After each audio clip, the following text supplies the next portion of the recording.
अस्सलामुअलैकुम रहमतुल्लाहि व बरकातुहू। अक्सर लोगों के कमेंट्स है कि उमर हमारी सिलाई मशीन नीचे का धागा बार बार तोड़ती है। आज की ये वीडियो इंशाल्लाह बिल्कुल ऐसी आला तरीन वीडियो होगी, पूरे टिकटॉक पे ऐसी कोई वीडियो नहीं मिलेगी जो नुक्स हम आज आपको बताने वाले हैं। जिससे मशीन पे सिलाई करते हैं मैं आपको दिखाता हूँ। जैसे मशीन में सिलाई स्टार्ट करेंगे, अब ये धागा ऊपर का सही है, लेकिन नीचे का धागा जो है ना, ये देखिए, ये मशीन ने जो है ना नीचे का धागा तोड़ दिया है। मैं आपको निकाल कर दिखाता हूँ।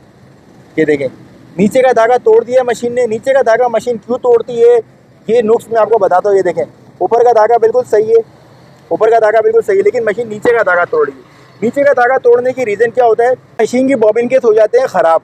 अब लोग मुझे कमेंट करें, उन्होंने बताएं, ये देखें, ये बॉबिन केस हो गया ख़राब, और इसका जो ये स्क्रू है ना, ये देखें, ये स्क्रू बहुत ज़्यादा ऊपर आया हुआ है, जिसकी वजह से ये धागा जो है ना, देखें, इधर अंदर इधर फंसता है।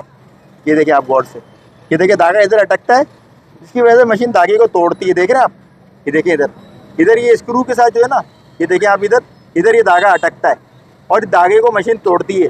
तो इसके लिए आपने बॉबिन केस को चेंज कर देना है। मैं आपको दिखाता हूँ। ये बॉबिन केस को चेंज कर देना है आपने, और कोशिश करें हाया का बॉबिन केस खरीदें आप।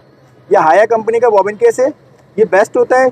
चाइना वाइना का कोई बॉबिन केस नहीं खरीदना, आपने हाया कंपनी का बॉबिन केस खरीदना है। 200-250 रुपये में आराम से मिल जाता है इलाके गली मोहल्ले में। और ये देखें, अब इसमें स्क्रू में गैप नहीं है, अब मशीन जो है धागा नहीं तोड़ेगी। मैं आपको ज़रा इसका प्रैक्टिकल भी दिखाता हूँ। अब देखिए, अब ये मशीन जो है ना, ये किसी किस्म का धागा वागा नहीं तोड़ेगी, और ये बेहतरीन चल रही है। देखिए, ये धागा तोड़ने की जो शिकायत थी वो इस मशीन की अब ख़त्म हो चुकी है, और मशीन बेहतरीन सिलाई कर रही है।